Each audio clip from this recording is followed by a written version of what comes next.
11 mine workers have died at the Impala Platinum Mine in Rustenburg in the northwest. This is following a serious safety incident. Indications are that a window rope at the number 11 shaft snapped while around 80 workers were in the personnel conveyor, which hoists employees up and down the shaft. The company spokesperson, Johan Turon, says 42 miners have been admitted to hospital. And in the wake of that heartbreaking incident at the Impala Platinum Mine last night, where 11 lives were lost and numerous others sustaining serious injuries during that alleged safety lapse, our focus today is mine safety. The tragic incident unfolded at the company's Rustenburg operations, reportedly stemming from that snapped winder rope connected to a personnel conveyor. Well, as we delve into the critical issue of mining safety, we're joined by lead researcher at the Benchmarks Foundation, David van Wyk. David, a good morning to you. Thank you so much for speaking to us. I mean, you've done a lot of research looking at even just mine safety in South Africa. Talk to us about your initial thoughts hearing the story of 42 miners sustaining serious injuries and 11 lives lost. Well, I think that we find that in all our policy gap research reports, we have reported on the fact that there is always an increase in mine accidents and fatalities over public holidays and in the festive season. We also have reported previously that there would be an increase in fatalities when you have high levels of retrenchments from mines. And we've had over the past 3 months, 34,000 workers being retrenched or receiving retrenchment notices. The reasons for this are interesting. The reasons for the festive season public holiday accidents have to do with the fact that workers are chasing bonuses to take home, and very often there are lapses in people paying attention to safety measures and so on. The other reason, of course, is if you do have a lot of retrenchments in the mine, you have fewer workers doing the work of many more workers that were there previously, and this also then leads to lapses in mine safety. We are concerned also that workers at Impala have reported that the winch cables at the mines have not been properly inspected over time, and they have not been properly maintained over time. If you speak to AMCU, if you speak to NUM and so on, they will probably tell you that they have raised concerns about the cables on the winches that take the cages or the skips down with the workers in the shafts. And there have been fears that such an accident could actually happen, and now it has happened. But as usual in South Africa, we respond after the fact. We are very reactive rather than proactive, and the mine health and safety inspectors should have been doing their rounds of inspections on the mines to ensure that these cables are properly maintained. Yeah, I want to bring up a tweet because essentially this discussion, and after the news of these 11 miners losing their lives in Rustenburg in the northwest, a lot of talk around mine safety. So we've asked the question as well to our viewers on social media platform X. There's a tweet that has come up, and I want to bring it up onto the screen. These are the concerns of the everyday South Africa when they hear the story. A tweet coming up now from Elvis Makubelo, who says they must make sure that their safety officers do their job every day before workers start with their shifts.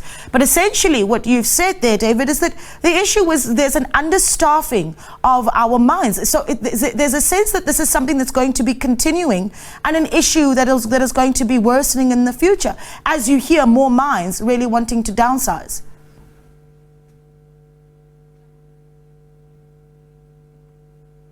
Hello? Hi, David, can you hear me? I can hear you, but I can't see the tweet. No, I just read it out. Essentially, the tweet was essentially just saying that we need to see face safety officers at mines doing their job before shifts begin. That was the point that was made in the tweet. We'll bring it up again. I don't think, you might not be able to see it, but essentially that's what it is. Yes, go ahead. Go ahead. Yeah, can I raise another point about safety officers and so on? In our discussions with unions and so on about safety officers, especially during public holidays and festive seasons, when workers are chasing bonuses, very often when safety officers report an unsafe situation, the other workers report them as being detrimental to productivity, because people get rewarded. They get bonuses for productivity, but they don't get bonuses for safety. So when they chase the productivity bonuses, then the safety officers, and each team has a safety officer that goes down with it, the safety officers are either intimidated or threatened that they will be reported to management for impeding productivity. And that is another cause. We have we have recommended in Policy Gap 1 and many other Policy Gap reports, we've done 14 or 15 of them over the last 20 years, that there should be safety bonuses rather than productivity bonuses. Yeah. And so the productivity bonuses actually contribute to unsafe working conditions. Well, that essentially sounds like the position of the safety officer then isn't taken very seriously, which is quite concerning. I mean, as the Benchmarks Foundation, have you been able to look at the numbers, I suppose, of the miners that we are losing in our mines, perhaps over the past few years or past decade, if you will? Well, we have been looking, and we've noticed that those mines that do retrench more than other mines have higher levels of accidents. Like, for example, in the last couple of years, Sibanye, for example, was responsible for 50% of mine accidents and mine fatalities. I don't have the figures in front of me because I'm in the field in Jagersfontein at the moment doing a community skills survey. So I just took time off to quickly do this interview. I might be able to later in the afternoon go into my computer and retrieve the statistics. I don't want to speak off the cuff. 100%. So you do have a lot to do, and I want to squeeze one last question in before we let you go. Is there opportunity for us to use, and I say this in layman's terms, the fourth industrial revolution, then digital systems and new technology to upgrade our safety levels within our mines for what many may consider very vulnerable workers? Well, I think that a lot of people are speaking about the fourth industrial revolution. Unfortunately, South African mines were designed for cheap labor, and so the circumference of the mine shafts is too narrow to take sophisticated equipment down. Also, many of our mines are in areas where there's a lot of fault and seismic activity, and you take this expensive equipment down, it gets damaged by the seismic activity and so on.